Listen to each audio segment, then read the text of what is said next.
Good morning, dear distinguished guests. Welcome to our seminar. I would like to thank all for your participation, and it's a great pleasure for us to have Dr. Teresa Franklin today. She will give a talk on faculty development seminar, the quality process. Before her presentation, let me introduce Dr. Teresa Franklin. Dr. Teresa Franklin is a professor emerita educational studies, instructional technology in the Patton College of Education, Ohio University, Athens in Ohio.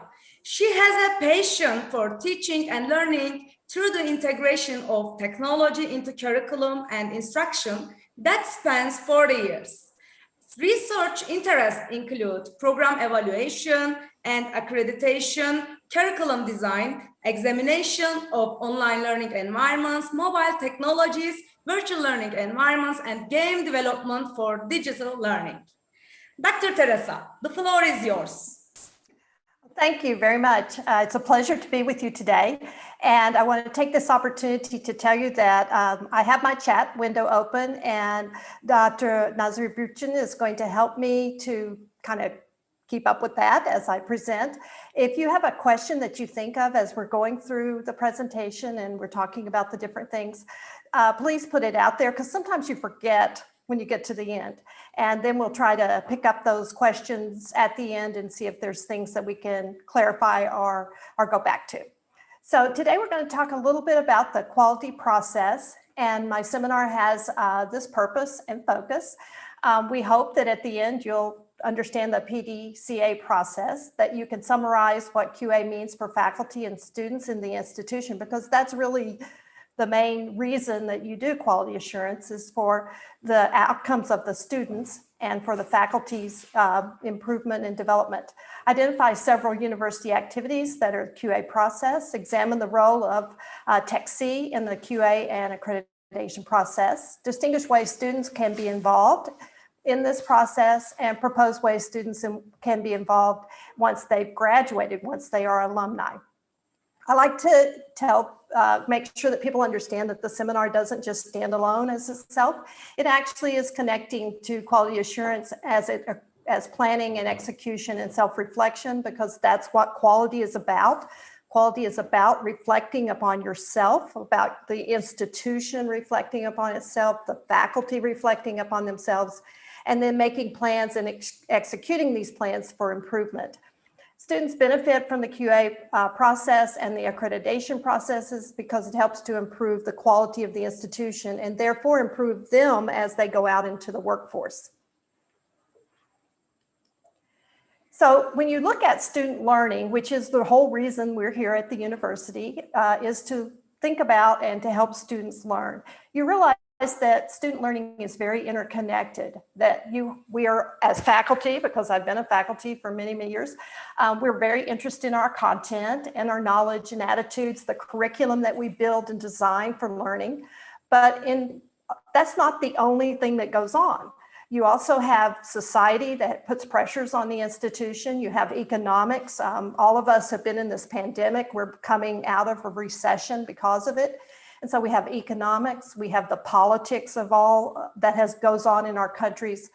We also have program learning outcomes that we establish as part of our programs to identify what students should know and be able to do.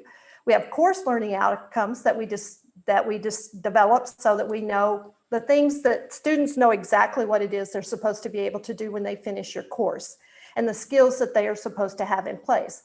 And then we always have this issue of assessment and how we're going to assess those program learning outcomes and the course learning outcomes so that we can demonstrate that learning has indeed occurred. And then on top of that, we put accreditation and quality assurance, we put university outcomes, faculty learning outcomes. So student learning involves a lot of different things that are interconnected and have to work with each other in order to bring quality to the environment.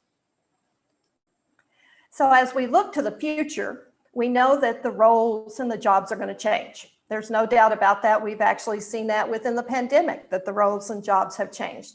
But when you look across a student and you have a student come into your institution, you want them to begin to think about what that future might look like. How are they going to be a contributing member of society? Because that's what we want our students to be. We want them to contribute to society.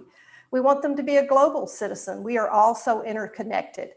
They have families, they have a job, a skill, they're a member of a community, and they have to have lifelong learning because they will probably change their job 7 to 10 times in a lifetime. We have climate change issues, so we want them to be a steward of the environment. Then they may actually, pick a certain role or job that they're going to have. And so all of these things combined together, we have to work with those as we do student learning in our university.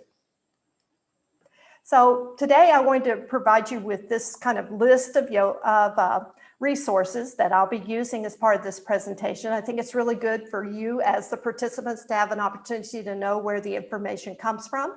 So I took a little picture of each one of them and put them here so that you can see the different journals that I have used, different pieces of information that come from the TechC organization, and they're all out there for you to look at. And as a faculty member myself, and as one who works with lots of faculty, I would say these are really good resources for you to read and see exactly what quality assurance within Turkey means for you as a faculty member and administrator as well, because I think we have some administrators with us too. But this is a diagram basically of the Turkish higher education quality assurance system. You have the Council of Higher Education, who are responsible for work in collaboration really with Higher Education Quality Council, which is TechC. This came about because of the Higher Education Act. And so they are under what they call the Higher Education Quality Assurance Regulation, which has established principles for higher education institutions for external evaluation.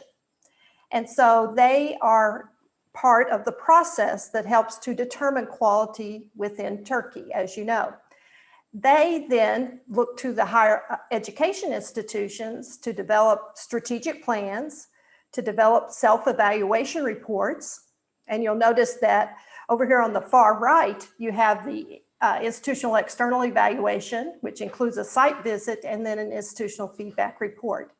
And so they're part of this cycle of quality assurance in which the self-report is then looked at for external evaluation, a site visit occurs, the institutional feedback report is developed by the team.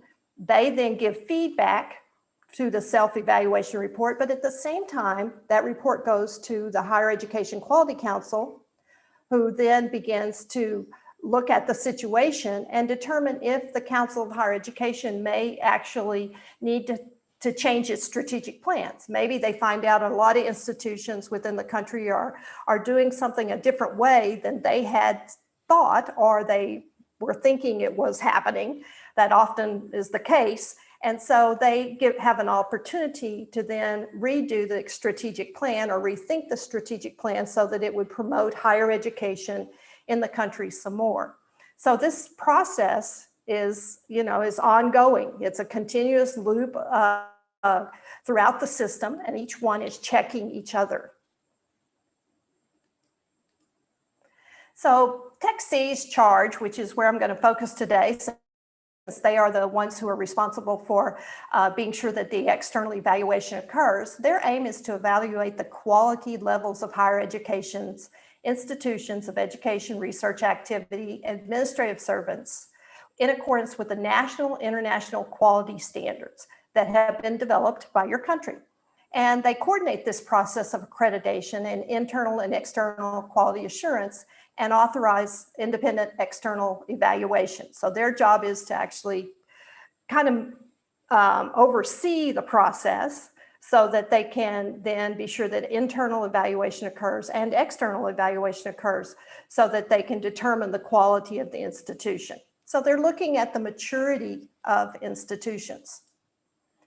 So the really interesting thing is that when you look at TechC's composition, they really have a diverse group of people on their board. And you'll notice there are 3 members from the Council of Higher Education. There's 3 members from the Inter-University Council, a member from the Ministry of National Education, a member from the Vocational Qualification Institution, a member from the Turkish Accreditation Agency. We've got a member from the Scientific and Technological Research Council. We have a member from Health Institutes of Turkey, a Union of Chamber and Commodity Exchanges of Turkey. There's where you're kind of trying to connect your higher education to the economy. And then we have student representation. And what we're seeing globally is that student representation in organizations that determine higher education and the direction that it's moving is becoming more and more the norm. I have to say that even in our own institution in years past, we did not have student representation, but now that's a normal part of how we do things. We have students that sit on many, many committees. But the primary duties of TechC are the following. They are to perform external evaluation of higher education. They are to coordinate the authorization and recognition of process of accrediting agencies. So if you have programs that are to be accredited by external agencies, then they oversee that recognition and process of those. They approve them in a sense, ensuring the internationalization, dissemination of quality assurance culture in higher education institutions. So their hope and their focus is not just to do these external evaluations, but to actually disseminate quality and the processes of quality throughout the higher education institutions so that this becomes just part of the culture. You're collecting data, you're looking at this data, you're making decisions on the data and looking at how students perform as they leave the institution and go to their new jobs. So it's a pretty complex process. As many of you know, you're all in the middle right now of building learning outcomes and organizing quality assurance mechanisms. And so you know that this is very complex. But if you look at it just from a diagram perspective, it's complex because what you have is you have the Council of Higher Education, which has 3 members on the board of TechC. They are responsible for external evaluation, for establishing the standards. You've all seen the TechC Rubric, I hope, and they're also responsible for the accreditation. They then impact the institution by asking institutions to develop these quality commissions to coordinate their internal quality, and then also the institutional self-evaluation. And I think here I want to just make a note that your institutions have quality commissions, but that doesn't mean that quality is their job. Quality is everyone's job. It starts with your students, it starts with your faculty, your staff, even the janitor is part of the quality assurance process. And so within the institution, you're trying to establish this culture in which everyone is moving in the same direction according to the mission and vision of your institution. Then your institution has programs. And these programs have reviews.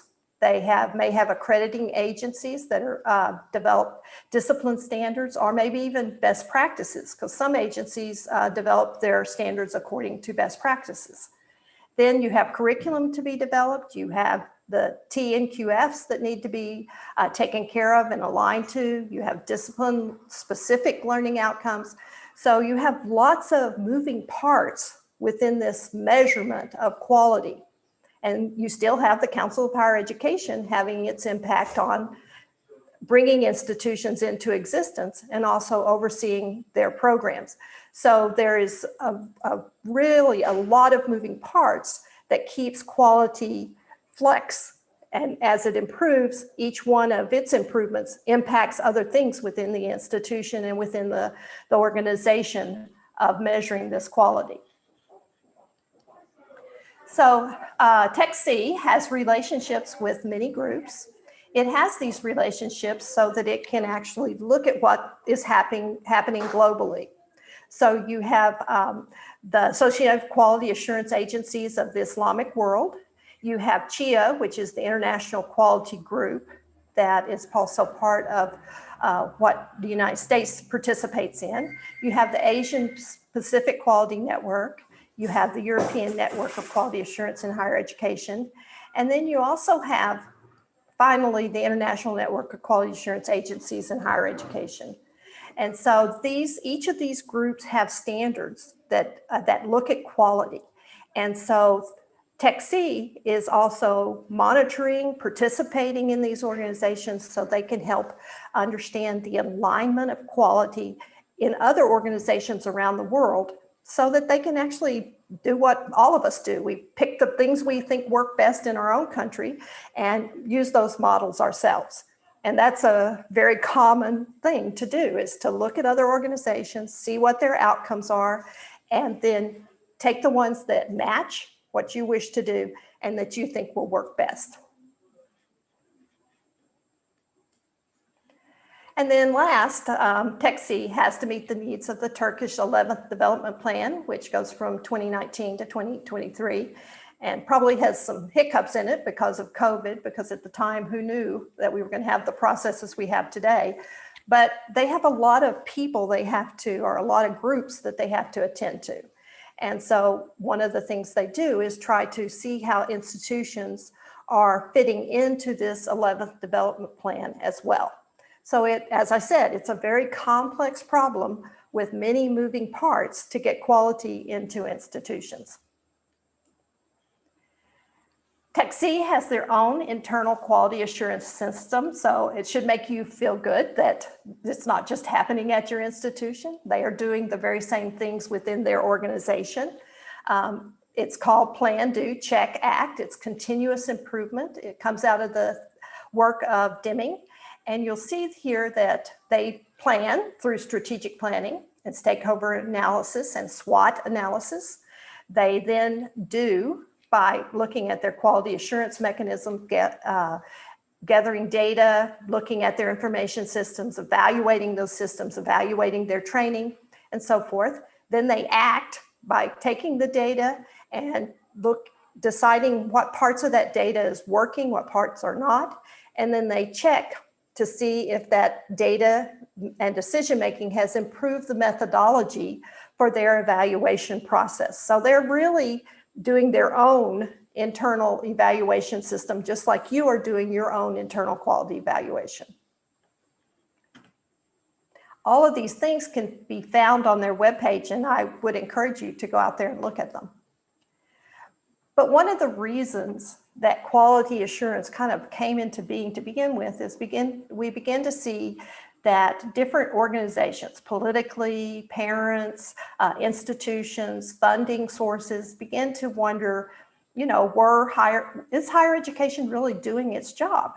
And so there came a process and a time in which accountability has become a very critical part of institutions. So we have accreditation organizations and professional standards that expect higher education to be accountable. We have program standards and best practices. We have transfer credit needs. So we have to be sure that we have all the things in place for transfer credit. We have funding concerns. We have government expectations for employment. That is higher education doing its job and getting people ready for the workforce that we need? Business and labor experts put a lot of pressure on higher education to train people in certain ways so that they'll be ready for their businesses and organizations. And then of course we have parents who want to be sure that if they're sending their student, their young child or person, their young person to college, that they are getting the best education that they can get and that they will have a viable future to be a member of our society. And so there's a lot of accountability that has come into play here that is expected by many, many groups in our countries. One of the ways accountability can be attained is to have institutional quality assurance. And this really, quality assurance really is a systematic review of the educational process on a campus. And it looks at the quality, the effectiveness, and the efficiency of the organization. And typically, in all the different kinds of accreditation that I've seen around the world, it deals with institutional self-evaluation, external evaluation, which always includes an on-site visit, except during COVID, and the evaluation of academic staff and leadership and student educational experiences. So quality assurance within an institution focuses on those things in order to determine if what's happening is really what should be happening. So quality, as I said before, is complex and it's also dynamic. That is, you have quality at the top of your organization where the university is developing its mission and vision and strategic plan, but you also have quality down at the course level where you have course learning outcomes and student learning outcomes, and at every level in between. And it moves up and down this system throughout every single day, really, in many ways, at the institution. And so you have a constant flow of up and down from top to bottom and bottom to top of quality throughout your institution as courses check to make sure that learning outcomes have occurred, programs then recheck to make sure they've met the program learning outcomes, departments have their missions and goals, KPIs for the faculty and program learning outcomes for each one. Then we have the faculty level, which has a vision and mission and priorities, and then all the way to the top to the university. And then the university then looks at its mission and vision and sends that information back down so that everyone can make changes according to their particular mission and vision. So the idea is that at every level, you are aligning with one another constantly and changing in order to meet the needs of society and the future. So your institutional process is ongoing at this time, and you have an internal quality assurance system that you are working with.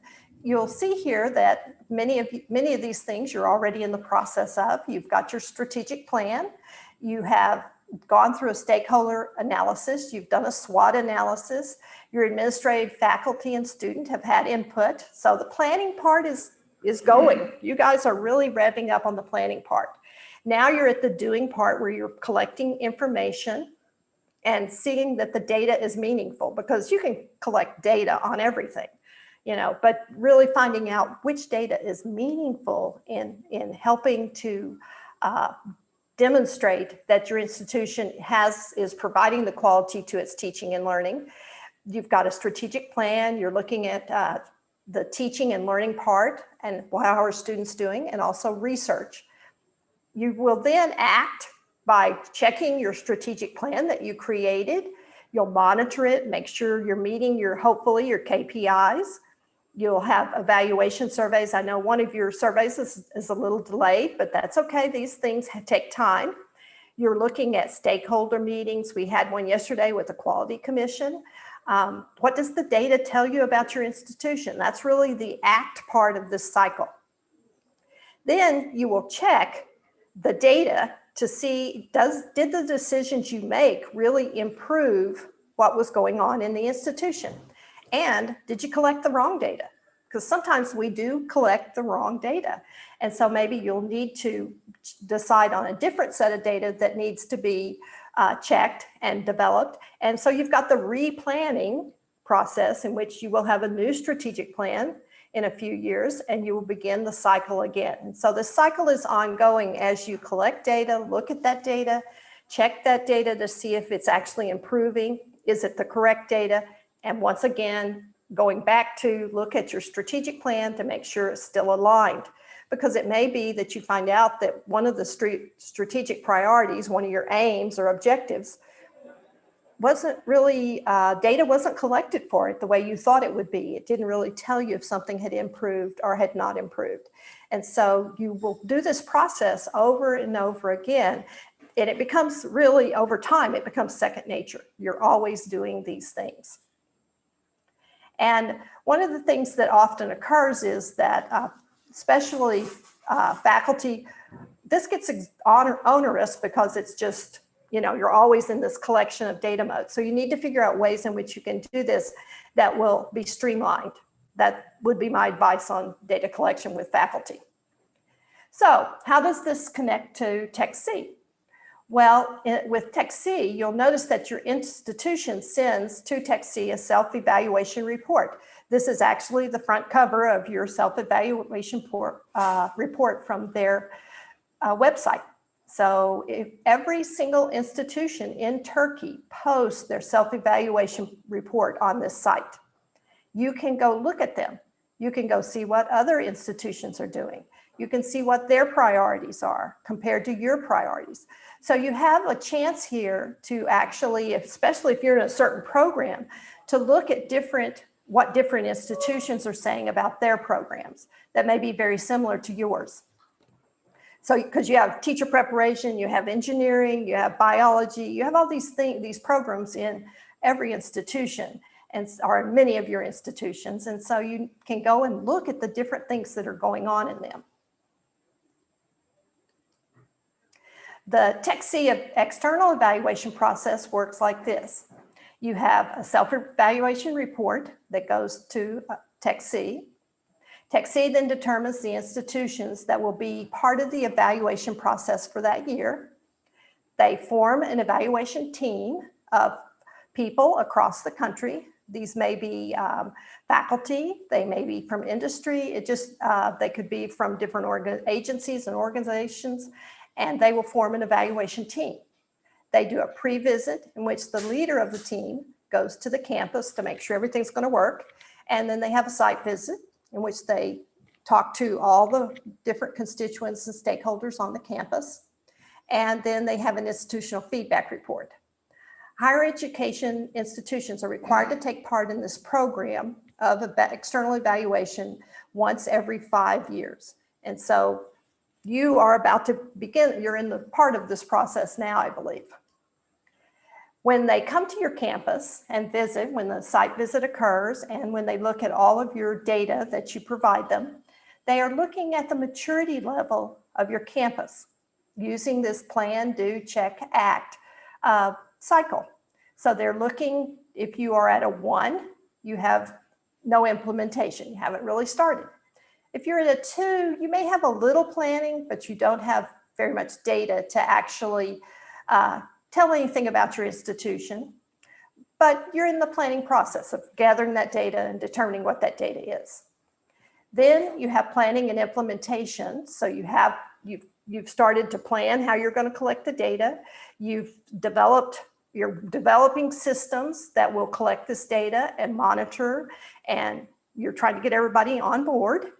Then you'll have planning, checking, and acting if you are at a 4, and this will mean that you have gone through this complete cycle of plan, do, check, act, and you have now collected data over a complete cycle.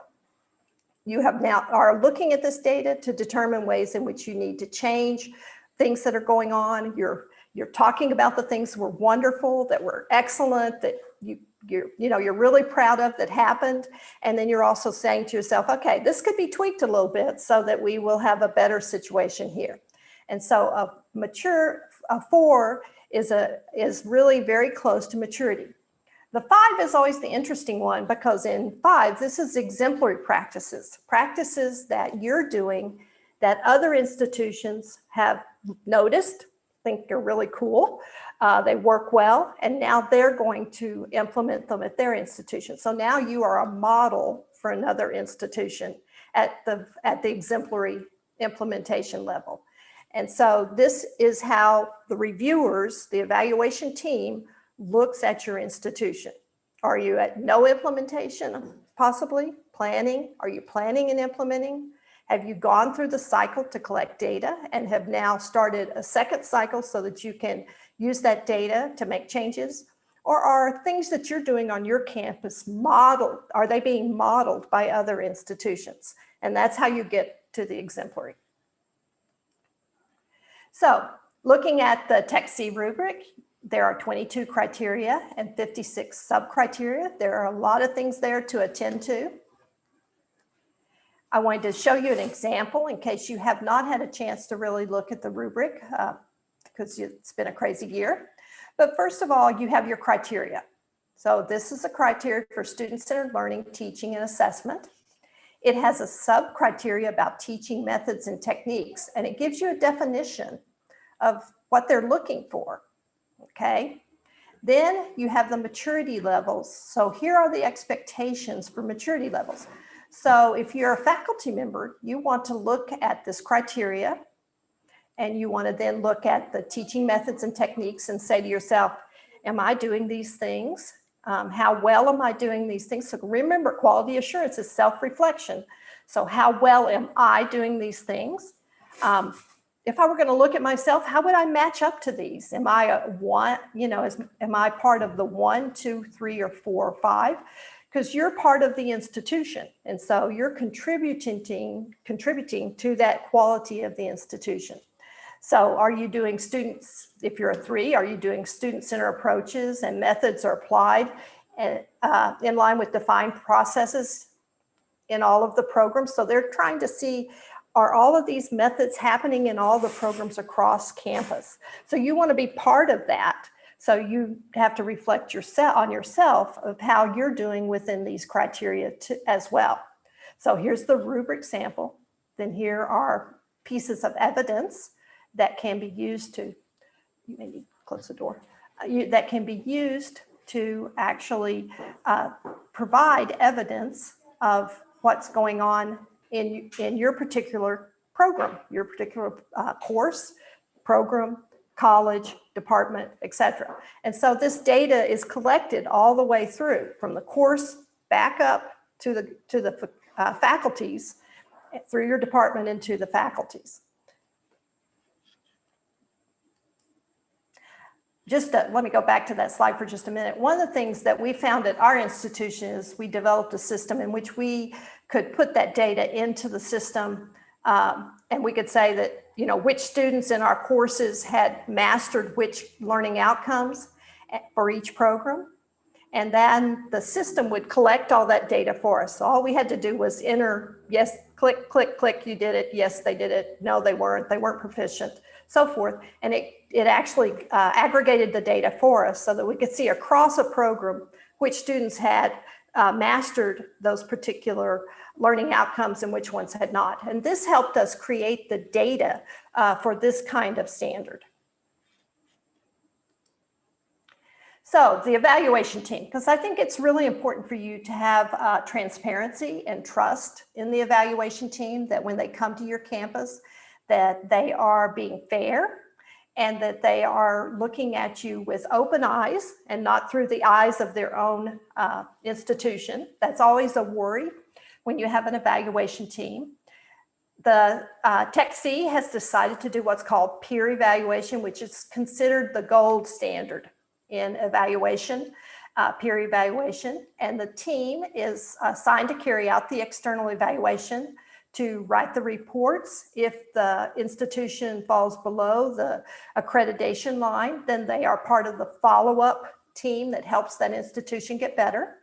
So the evaluation team is very important, and it's a wonderful thing if you decide to be part of this evaluation team, because they can help in the process of helping an institution who is not quite mature to the maturity level of expectation. They can help bring that institution. So you provide not only a service to your country by being part of this evaluation team, but you provide a service to other institutions as well.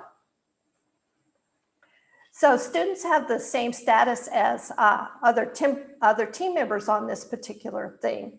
And when you look at evaluation standards, you'll see that we have a number of standards that are typically used within evaluation, and that is that utility, feasibility, propriety, accuracy, and evaluation accountability. These are the things that actually are used by evaluations across the world. These are what we call the evaluation standards, that all of these things should be in place as part of an evaluation. And I think that TechC has done a really good job of actually dealing with each of these evaluation standards. The qualification for the team, they are experienced in higher education and are quality assurance in higher education. They're ethical. You have to actually sign a conflict of interest to show that you do not have any conflict with the institution you're reviewing. They're expected to be cooperative, have teamwork skills, communication skills, effective management and organizational skills, and they're really supposed to have sufficient knowledge about the institutional external evaluation and accreditation criteria. So they're supposed to have looked at those TechC Rubric and looked at each one of them and thought about what that actually might look like in an institution. What they can do, when they come to visit, they can do observations. They will read all of your documents that you send them ahead of time, but they can do observations, interviews with people all over the campus, in libraries, the cultural department, disabled student unit, etc. So they will interview a lot of people. And then they may actually ask for written and oral comments. They will look at your public relations. How do you deal with external stakeholders and things of that nature? So they're trying to get a big picture view of your campus, your institution, and how you bring quality from bottom to top and top to bottom. Once they finished, they end up writing a report that will then be used. It's called the Institutional Feedback Report. It ensures the further review to further the view of the institution, and it shows consistency between evaluations for specific criteria, which is what you're really wanting to do. We took the criteria, we applied the criteria, we can tell you these are the things they're doing well, these are the things they're not doing so well. And they put that into a report. Decision making, which is what always everyone's nervous about. There are 1,000 points possible in the maturity scale. In the quality assurance system, there are 200 points. In education and training, there's 400. In research and develop, there's 150. There's service to society is 100, and management system is 150. And so you're looking at the maturity level of each sub-criteria, adding those up to get basically a value of maturity for your institution. So here's what happens. If you have 650 maturity points and above, you get full accreditation. If you're between 500 and 649, you have conditional accreditation. So full accreditation is given for a 5-year period. Conditional is for a 2-year period. If you are below 500 points, then TechC has a process in which the evaluators are now going to provide feedback, additional feedback that will help begin to move that institution up so that it can become conditional accreditation and then fully accredited. And this allows institutions that are not performing at the quality point that was expected to have time to get better with help from THICA and the evaluators. So everything is found in this particular guide. So if you want to go back and fact check me, here it is, to see all the different parts of this process. It's a very complex process. Remember, quality assurance is complex. It has many different parts. And once again, just a reminder, you have to have quality from the bottom to the top and from the top to the bottom. Each of these areas are going to be an important part of that quality scenario. I wanted to leave you kind of with this thought, and that is, this is Alvin Toffler. He is a futurist, or was a futurist. The illiterate of the 21st century will not be those who cannot read and write, but those who cannot learn, unlearn, and relearn. And this is from a book called Future Shock that was written in 1970. We've now thought about it from a little bit different way, and that is through some discussions about artificial intelligence. We now think that the world is going to be about learn, unlearn, relearn, and refresh, that we will have extended working lives. We will have to have on-demand models of learning, so just-in-time learning, micro-credentials, alternative forms of credentialing for people, and that these will be lifelong, that we will have to refresh our skills over and over time as we continually learn throughout our lifetime. If you have not read the book or have not had an opportunity to read some of the summary of the Robot Proof book, it's called Robot Proof: Higher Education in the Age of Artificial Intelligence. It is written by a president of a university in the United States, and is a very interesting book for those of you who may want to think about the future. So, questions from the group?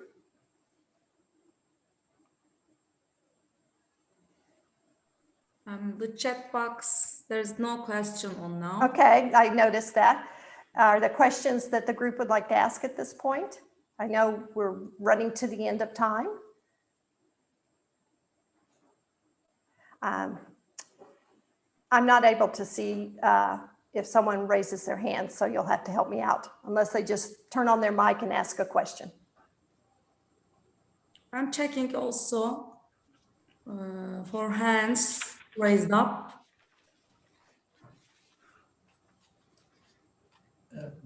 Okay. I think, yeah, you have seen, yeah? Please, Dr. Ömer Gerek. Right, thanks. Thank you for the nice talk. Since nobody is asking, you know, just traditionally, I'm the one who asks questions in this group. So, hey, we like that. All right. So let me proceed in that aspect. Of course, the things that you have presented, I'm a little bit surprised to see that it's regarding our TechC way of looking at things. You know, I was expecting a little bit more regarding the outer perspective of how you evaluate or make an assessment about this way of doing things from an outsider, from the US, for example, because we do have, we as professors have some concerns regarding this, the running of this issue. We are fully aware that it's not easy. It requires a lot of effort. But from our perspective, what we tend to see is that I'm a professor in electrical engineering, by the way. We professors are doing all the things. Just every step that you presented in those cycles, from top to bottom, from bottom to top, everything is done by the professors. And the designing, collection of the data, evaluation of the data, designing of what we will do with that data, doing those things, and monitoring.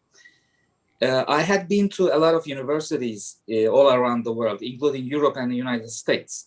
And I have never seen a single professor who's doing everything in this aspect. Probably because of the abundance of personnel or something like that, because the faculty size is limited. We are scarce, you know, in Turkey. So when we do things, it means that we are reducing our time from doing other education-related things as well, learning and education-related things. Apart from all the scientific progress that we need to do as well, I mean, publications and all those projects, let's keep them aside. We're also stealing from those times as well. But we don't have any assistants. We don't have a lot of faculty members. We don't have almost any side assistance from any kind of personnel, including secretaries and things like that. So what we do is we are just drowning. And since we are drowning, our quality of education is dropping. And meanwhile, the external effects regarding the outcome for the measurement of the quality improvements, they are many. I mean, and they are not controllable. What we do to observe what will be the outcome, will it improve or not, is so minuscule that we cannot notice.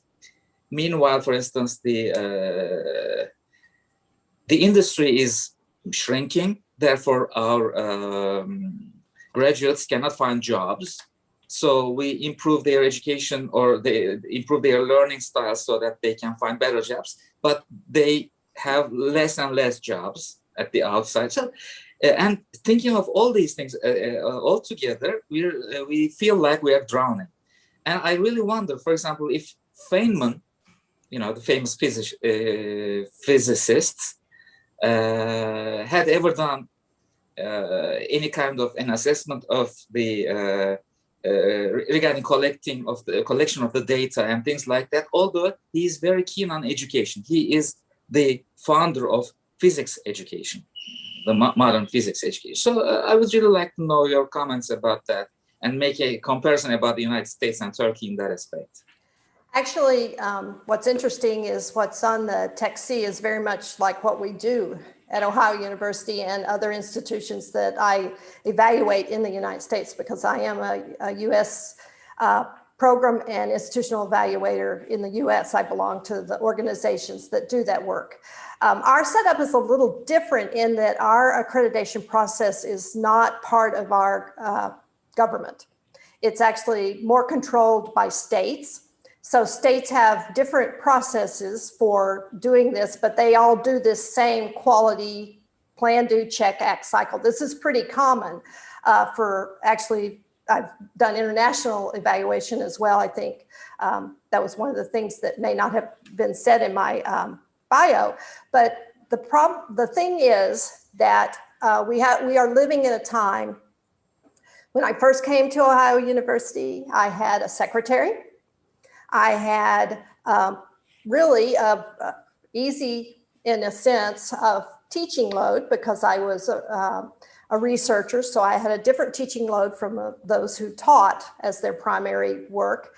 And then probably about 2007, 8, life kind of changed. And that was that we began to have one, what we call administrative assistant or secretary for the whole department.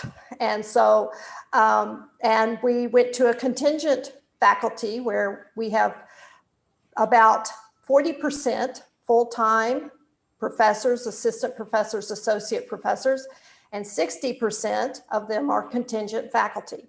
So the world I lived in which most of us were, tenure track, assistant, associate, full professors, flipped. And so now we have more contingent faculty or part-time faculty on our, which we call lecturers, our part-time faculty on our campus. And so that makes it even more difficult to do some of these quality things because we're having to constantly be in touch with people who are, in a sense, transient.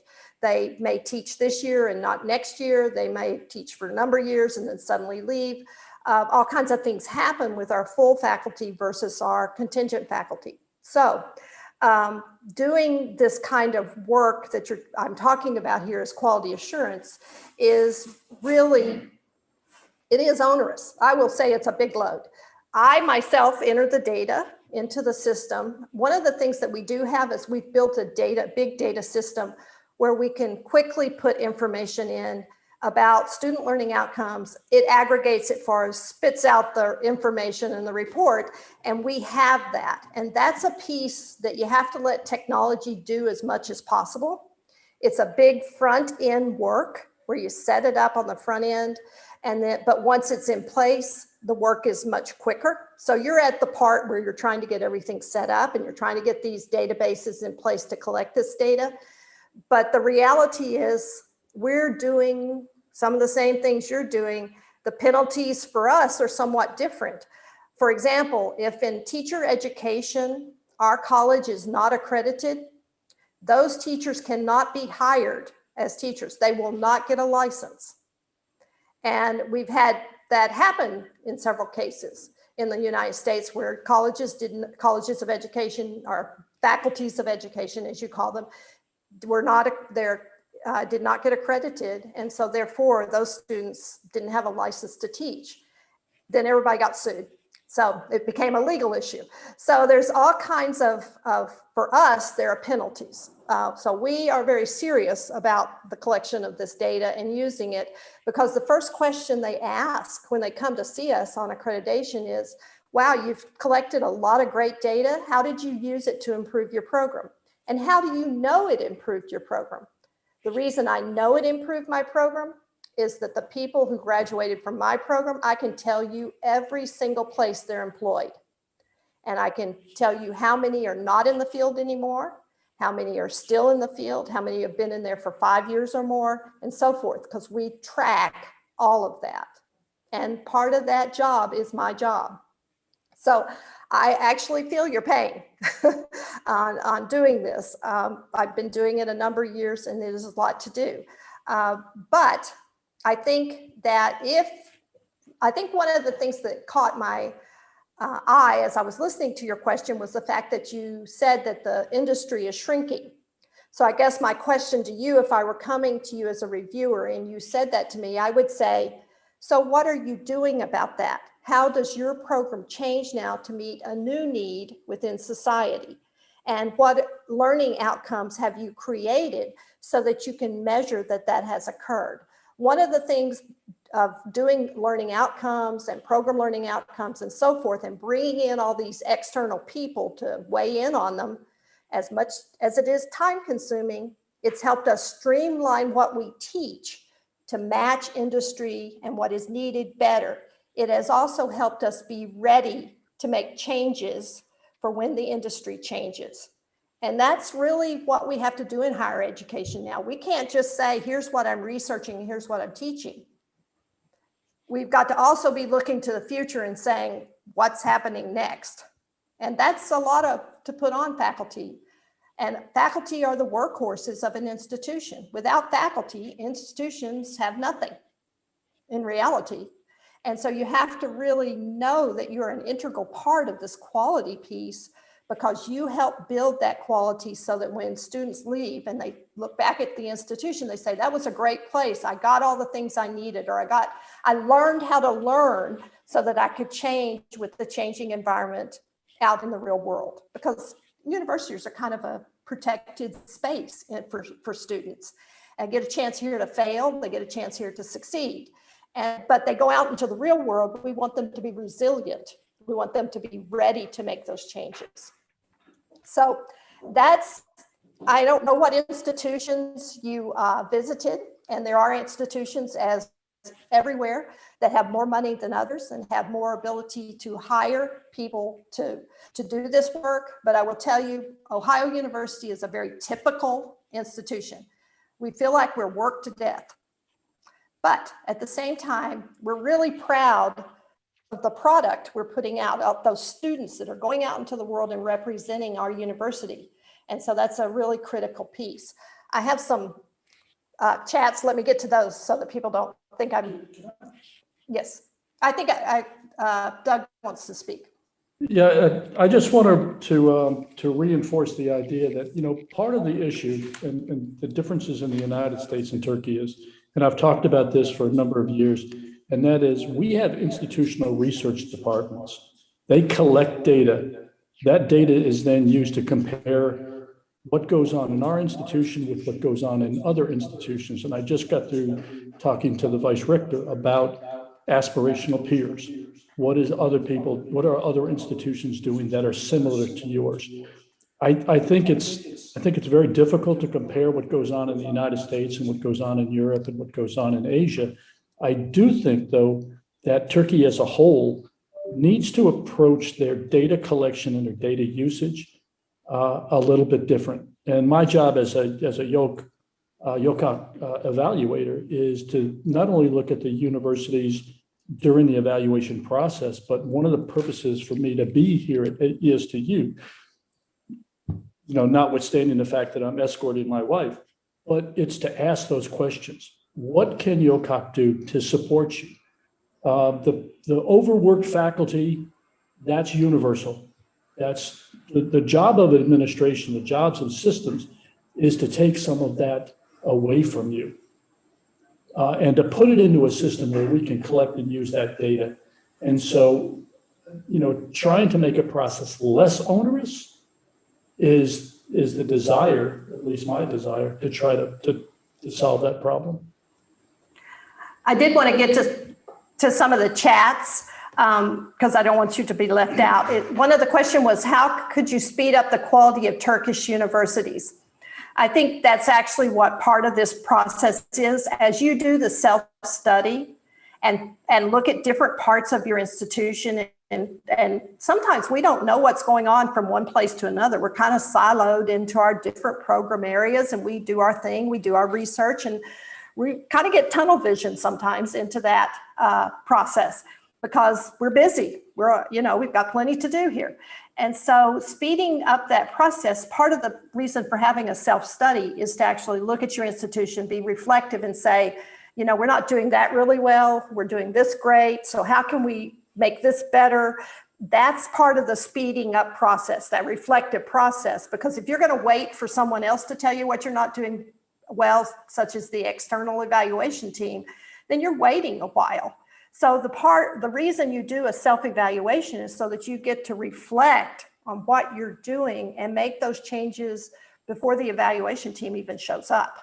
And so that's how you speed the process up, is being very methodical and determining what it is that you're doing well and what you're not doing well, and how can you improve what you're not doing well.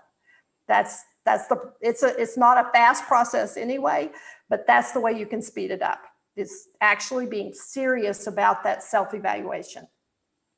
The second question I got is, would you give us some implemented penalties if the department or the program in one of the Ohio universities is not able to recover external funds? I'm not really sure about external funds part, if I may be misreading that. But as I told you, in the United States, accredited programs are considered to be superior programs if they are accredited by an external agency, because that external agency has gone out and they have looked across industry, they've looked across all the universities, and they say, these are the things that students need to know and be able to do when they graduate from that program. And they have done all that work. They have an agency such as CAPE. We have CAPE. There's ABET. There's the business group. They're accredited in agencies that they're not really, the Department of Education oversees them, but they act independently. They're independent from the government. And so what happens is that if you graduate from an ABET program, then you're considered to be from a better university. You're considered to be from a better program, and you're going to get the job before the kid that isn't in an ABET accredited program. That's the way it works in the US.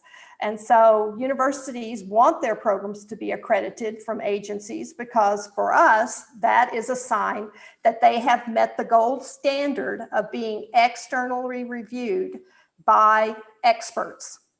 And so experts in the field come to your campus and do the evaluation. And so it's, and plus typically a state agency or somebody like that is on the team, but they don't have a voting voice.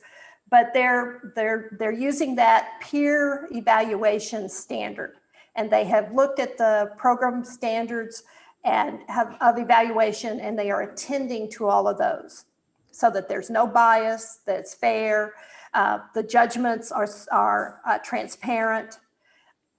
You know, the people are credentialed that are doing it, and so forth. And so that's how we. That's what happens. If you don't have an accredited program, your students are going to be second on the line to be hired in many cases. I'm not sure about this external funds, recover external funds. I'm not sure exactly what that means, but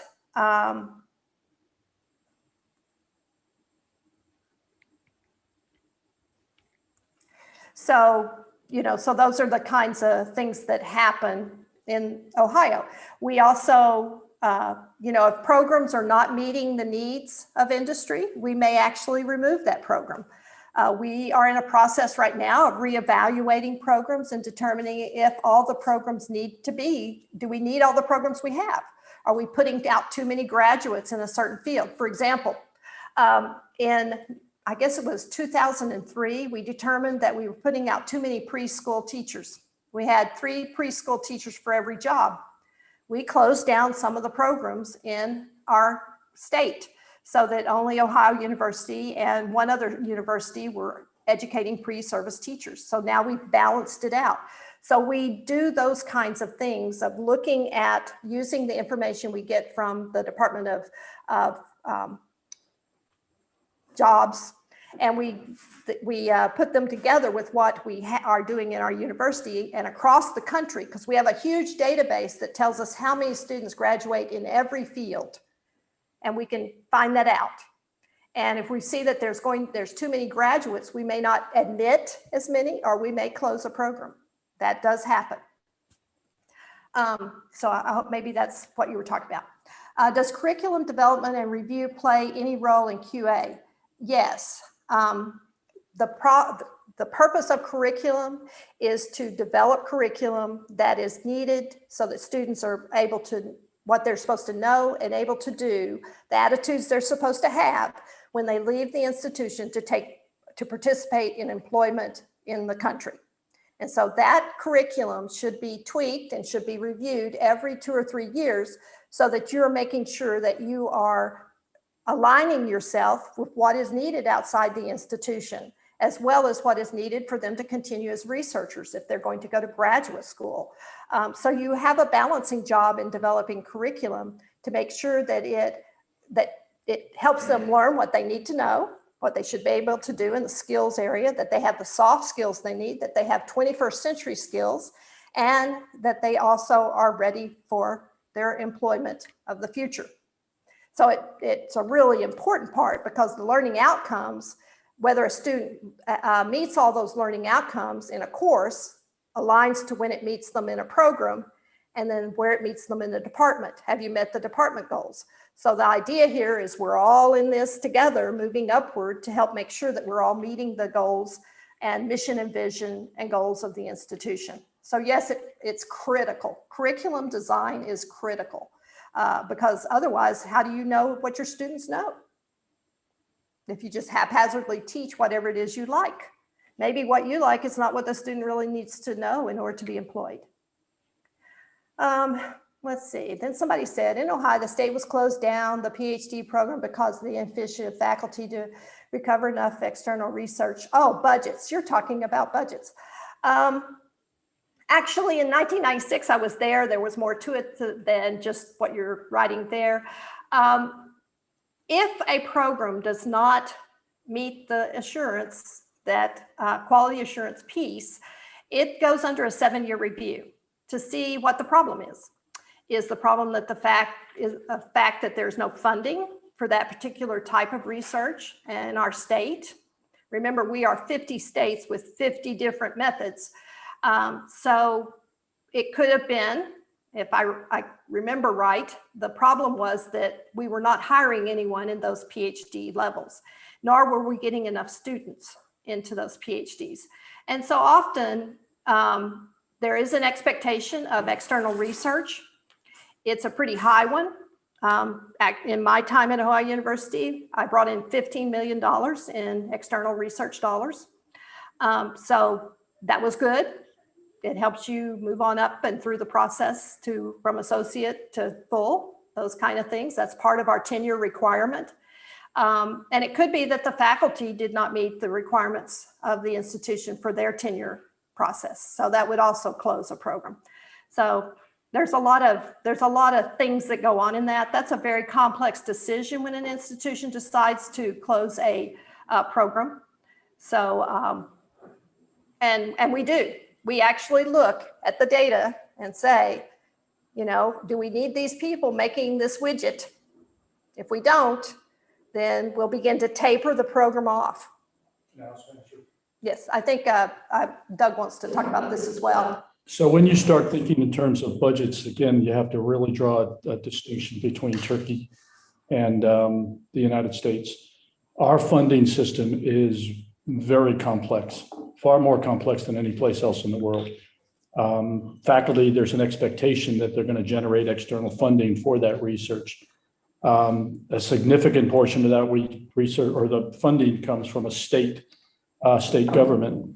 A significant portion, the largest portion, university operations, comes from tuition, student tuition dollars. We arrived in 1994. I don't necessarily know if the state was coming under a lot of pressure at that time, but one significant issue was the reduction in state supportive instruction.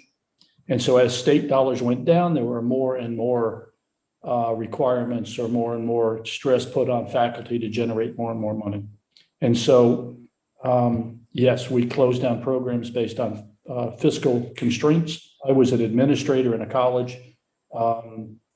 We were in health and human services. We were adding programs while somebody in arts and sciences was probably removing programs. So it's a budget finance in higher education in the United States is a whole complex issue. And I think that I think Dr. Franklin explained her situation from a faculty perspective. Okay, thank you very much for your explanation and for your great presentation, Dr. Teresa. The time is almost over. If there is no question, we may thanks to our, okay, sorry, one more question. Okay, please, Dr. Gürsoy. Not a question maybe, but first of all, I would like to thank Professor Teresa Franklin for this very comprehensive presentation about the quality assurance in the Turkish higher education system. And I also would like to introduce Professor Öktem Vardar. He is at the same time a member of the External Advisory Board of our university. And he has also been struggling lifelong probably to improve the quality assurance in the Turkish higher education system. And maybe because of that, he would like also to reflect on your presentation, and then we can close the meeting. Professor Öktem Vardar, do you have a contribution or a question? If so, please. Well, thank you, Professor Aslan. If I start comparing the US and Turkish environment, we won't be able to close down the session.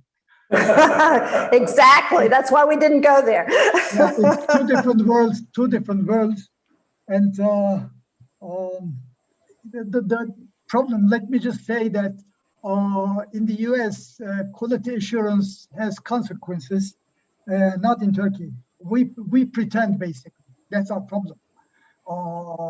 So maybe we should stop pretending and start the real life. I don't know how to summarize this in a few minutes. So thank you for the presentation. It was interesting to hear about our system from professors from Ohio, and thank you anyways.